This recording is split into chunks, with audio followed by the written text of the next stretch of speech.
Hi guys, welcome back to my channel. Today we are going to read Chapter 3 of Nancy Drew and the 13th Pearl. Chapter 3, Sudden Flight. When Chief McGinnis finished his phone call, he looked at Nancy and grinned. "Young lady," he said, "are you getting mixed up with underworld characters?" The girl smiled back. "Not if I can help it," she replied. "But if there's one for me to catch, I'll certainly go after him." "Well, watch your step," the officer advised. "The Caputis are suspected of having committed a number of crimes, but nothing could ever be proved against them." "I don't want to see that Rosina Caputi again," Bess declared. "She has a horrible expression on her face, and her eyes bored right through me in Mr. Moto's shop." Nancy remarked, "You said Caputi is a jewel thief. Does he specialize in pearls?" "Yes, although he'll take along anything that's handy," the chief replied. "Why do you ask?"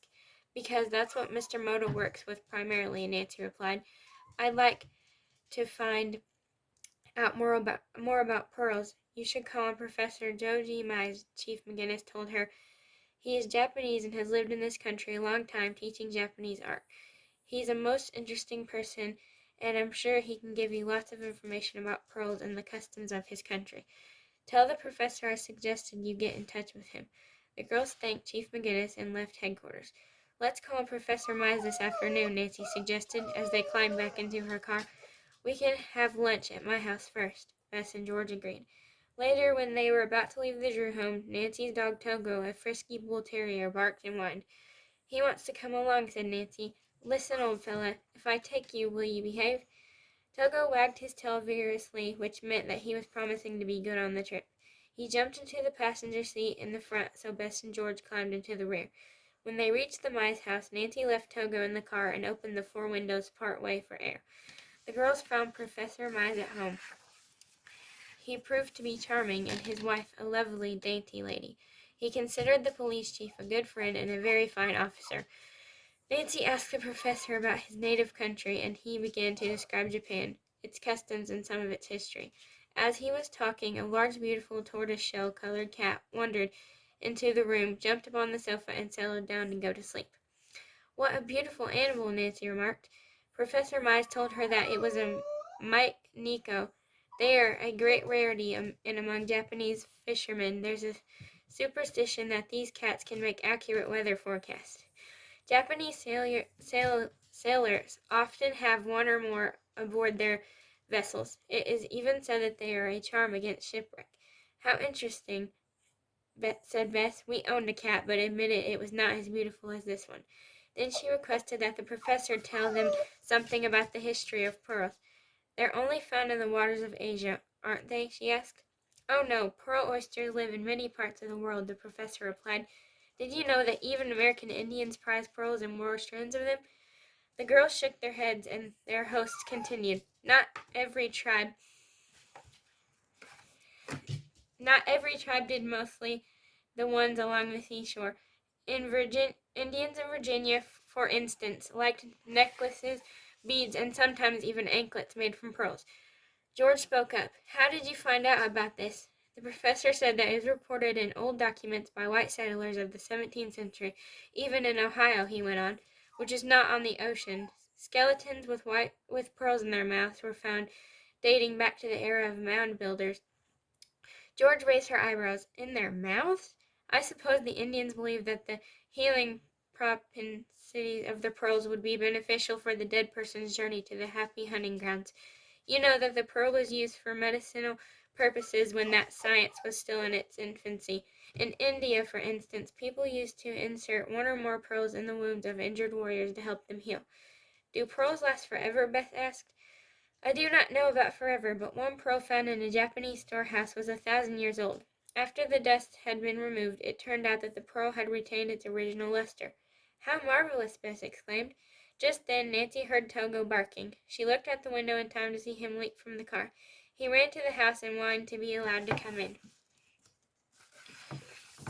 Nancy went to the front door to chastise her pet, but the dog had other ideas.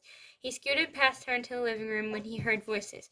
Suddenly, he spied the cat on the sofa. He shot across the room and barked ferociously at the animal.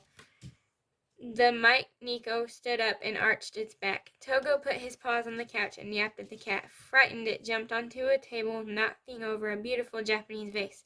Nancy made a dive for her pet and grabbed him by the collar. "You naughty, naughty dog," she exclaimed, and took him back to the car. This time she closed the windows a little more so he could not get out again. She returned to the house and apologized for Togo's actions. "I'm dreadfully sorry about the vase," she said. "May I have it mended or replace it? I'd feel much better about this." Miss Mize had taken hold of her cat. She turned to Nancy.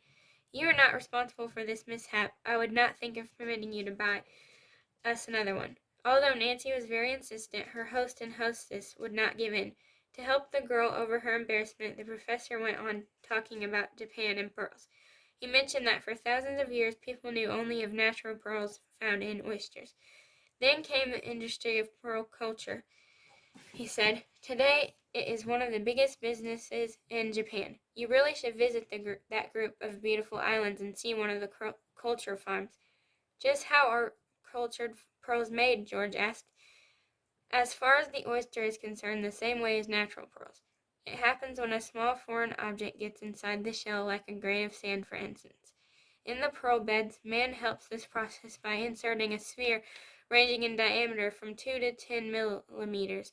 These nuclei come from the shell of freshwater bivalves and are polished prior to their use." "I'll bet the oyster doesn't like that one bit," Bess declared. "True. It annoys the oyster so much that it gives off a fluid called nacre. This coats the offending object and hardens. The result is a pearl." "Then cultured pearls are really not imitations," George said.